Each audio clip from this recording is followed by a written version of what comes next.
Okie dokie. Hi, you guys. It's Bria Cologne here. So, today for today's live, I'm going to talk a bit about how to leverage your legal network to gain your first client as a freelance attorney.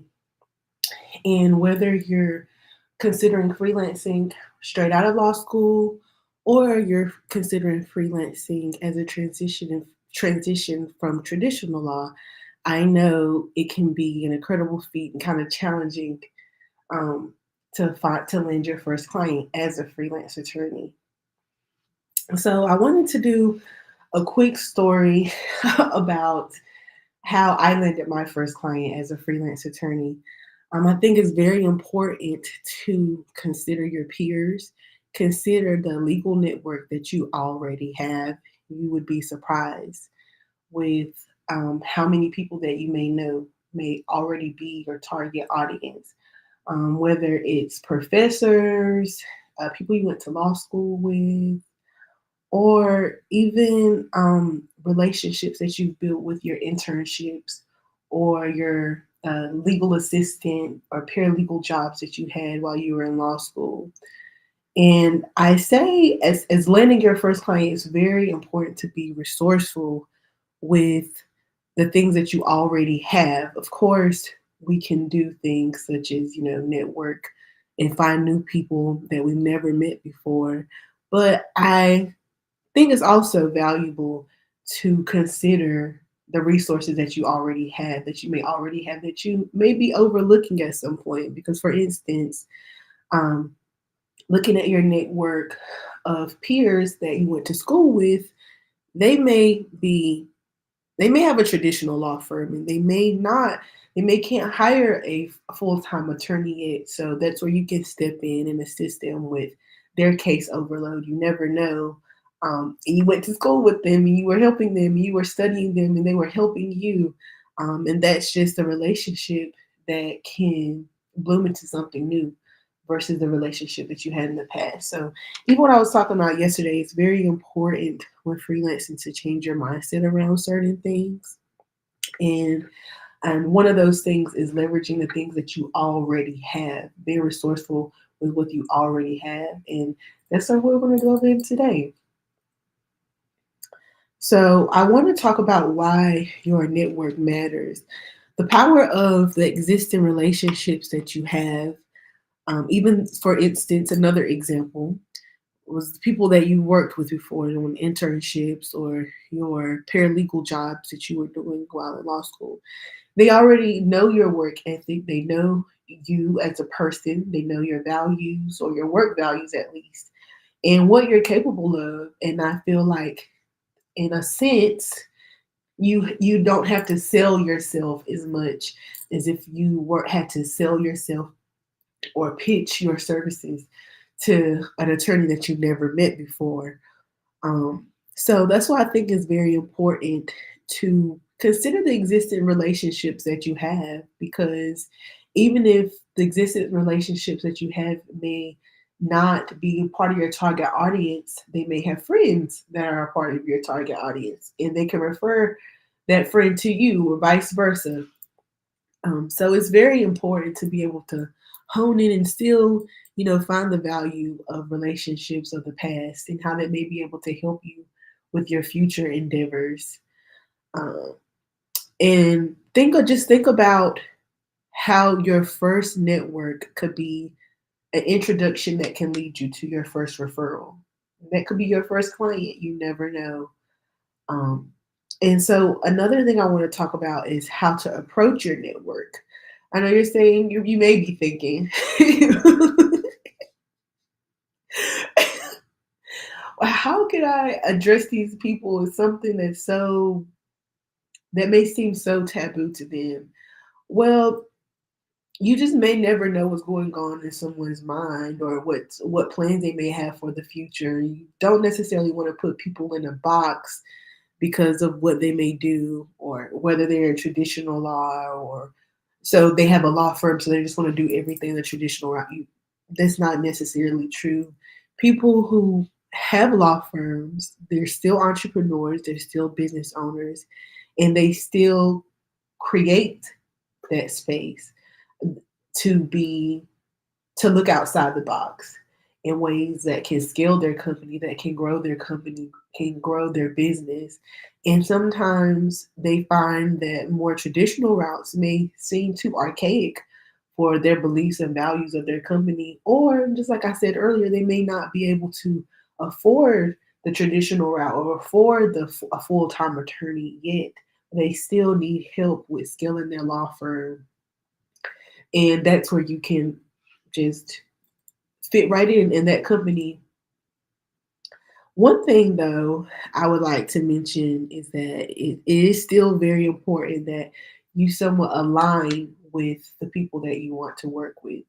And I'm not saying the people that you're networking with, everyone should be your target audience. That's definitely not the case. It's basically, well, like what I was just talking about, like that network can lead you to your first referral. So it may not be immediate. That's not the goal here. The goal is to build relationships. And I'm going to keep bringing up that mindset because the mindset is so important, because the way you see relationships as a freelance attorney could be so different from how you may see relationships as an associate or even as a law firm owner yourself. So I think one of the biggest things or biggest gems I could drop in this live today is just necessarily just play the long game. Everything is not going to be immediate return. And I think that's part of the growth of the growth required to have as a business owner. Because remember, as a freelance attorney, you're still a business owner. And of course, like I've said before, as a freelance attorney, you have the opportunity to scale your law firm and make as much money as a traditional law firm, or you can, just be modest and, get your salary. You like it. You like how much you're paying in taxes. Okay. That's totally fine. That's what I love about freelancing so much, is that you can be extremely flexible with how you want to run your business. And so once with leveraging your contacts, you can utilize social media. You can also send like, yes, definitely. When you play the long game, that's definitely when things change. When you're being patient and intentional. And sometimes, I'm not gonna lie, as a freelance attorney, it's very hard to remain patient when you may not necessarily see so many examples of yourself out in the field. I can't lie, but it's definitely paid off to play that long game and just be intentional and being patient about the goals that I had set for myself and my company. Like it's the reward has been immaculate. I can't even explain it. I can't even explain it. And I think that's a part of the mindset shift too. It's like once you shift your mindset and perspective to certain things, it's like there's a key and you can just open so many doors. Because sometimes I even sit and think like, how did I think of that in law school? But I just wasn't ready. I wasn't ready. Like that lesson wasn't made for me at that time. And same thing with freelancing. Once you start out and get your first client, you may realize that you may never want to work with a client like this again, or you may never want to work with someone who has this certain company structure, because that's another thing too. Like as freelance attorneys, we have the autonomy to be able to choose who we align with. So that's definitely so important in the long game. Yes. And so with leveraging your contacts, you just like focus on a simple approach that you can take that you can maintain yourself. So whether that's on LinkedIn, you're adding a lot of attorneys in your field. You may not necessarily know if they're a big law firm or mid-sized law firm or large law firm, or even if they're hiring, just build those connections, and you'd be surprised with how many people would just hit you up and be like, hey, I noticed this article that you were writing, like this seemed very interesting. Can you dwell on it a bit more? And that's relationships that you're building. It's not necessarily a client, but that's not all that business is about. It's not all about getting your client immediately. It's the long game. It's building those relationships. It's being able to talk to your peers so they can attest for you in certain situations, because those referrals are very valuable. And one thing that I've really found with attorneys is that sometimes we can tend to be, no, I won't necessarily say be like cynical, but we can be very hesitant when it comes to something that we've never seen before. And so with having those referrals from people that you know and them referring you to people that they trust and they and trust them back, it's like, okay, yeah, okay, I can give this a shot. So you never know, because you can leverage your contacts in so many different ways. You can go to in-person events, or one thing for me, because I love remote things, is I've built a network, even attending online, or especially, I won't say just online CLEs, but the live CLEs where you can engage in real time. Those are really valuable too, because at the same time, you're learning about your practice. And a lot of times, especially if you're in practice related CLEs, it's a whole, you're in a whole broadcast, a whole room, a whole Zoom with 100 other attorneys that's practicing the same law that you are. And some of them are associates, some of them are law firm owners, and some of them have small law firms, some of them have big law firms. You just never know. You never know. So it's really important to put yourself out there as a freelance attorney. Definitely, that's one thing that I did have to learn. I did have to learn how to leverage my contacts and stop being like so shy about everything, because I had to learn that people won't know who you are unless you show yourself. You show the value that you can bring to them in some way. Um, and so back to leveraging your contacts, playing the long game, and just networking with people who may not necessarily be your target audience, but just establishing that network and those relationships with them is so important, because referrals are often about relationships building over time. I cannot express that enough. Yes, people will not know who you are unless you show yourself. And that's something that I really had to learn, especially with coming on social media. I was just so resistant to social media at first and starting my business and starting freelancing. I'm like, how?